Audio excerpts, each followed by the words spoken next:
Perkenalkan, saya Karisma Perdana Putri dari Program Studi Pemanfaatan Sumber Daya Perikanan, Fakultas Perikanan dan Ilmu Kelautan, Universitas Brawijaya. Pada kesempatan kali ini, saya ingin berbagi sedikit tentang bagaimana komunikasi verbal dan nonverbal bisa saling memperkuat satu sama lain, serta apa saja yang saya pelajari dari pengalaman pribadi dalam proses berkomunikasi dengan orang lain. Kita tahu bahwa komunikasi adalah bagian penting dalam kehidupan sehari-hari, baik di lingkungan sekolah, kampus, pekerjaan maupun hubungan sosial.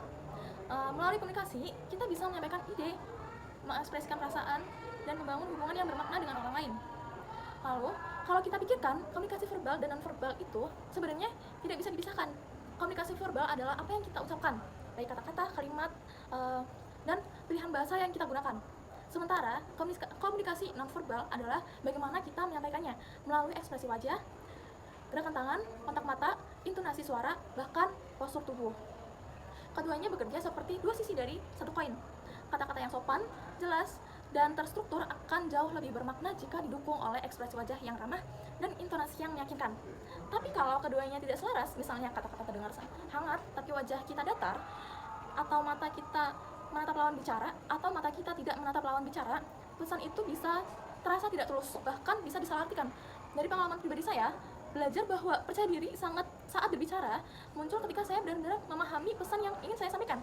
Namun, saya juga sadar bahwa ekspresi wajah dan kontak mata punya pengaruh besar terhadap bagaimana orang menangkap pesan saya. Misalnya, ketika saya berbicara dengan senyum dan menatap audiens, biasanya respon mereka lebih positif.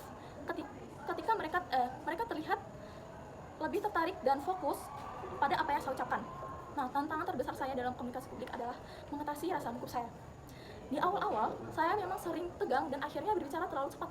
Bahkan ketika saya berbicara di depan umum, saya lupa mengatur gestur tubuh. Rasanya seperti ingin cepat-cepat menyelesaikan pembicaraan. Tapi, lama-kelamaan, saya belajar untuk mengontrol diri saya. Biasanya, saya menarik napas dalam-dalam, menenangkan pikiran, lalu senyum sebelum saya mulai berbicara. Saya juga berusaha menjaga postur tubuh agar tetap terbuka dan tidak menyerangkan tangan atau membungkuk.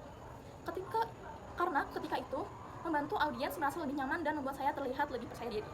Selain itu, saya mulai menyadari pentingnya latihan.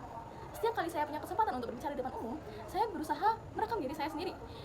Dari rekaman itu, saya bisa menilai bagaimana, apakah saya sudah baik, apa masih perlu diperbaiki, apakah intonasi saya terdengar datar, apakah gestur tangan saya terlalu kaku, atau apakah saya terlalu sering melihat ke bawah. Kedepannya, saya ingin mengasah kemampuan komunikasi saya, baik secara verbal maupun non-verbal.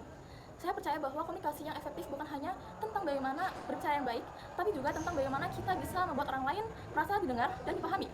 Dengan terus berlatih, mengevaluasi diri, dan memperhatikan keselarasan antara kata-kata dan bahasa tubuh. Saya yakin kemampuan komunikasi saya akan semakin berkembang, dan semoga apa yang saya bagikan hari ini juga bisa menjadi pengingat kita bahwa cara kita menyampaikan sesuatu seringkali sama pentingnya dengan apa yang kita sampaikan. Terima kasih. Bye-bye. 5 menit anjing.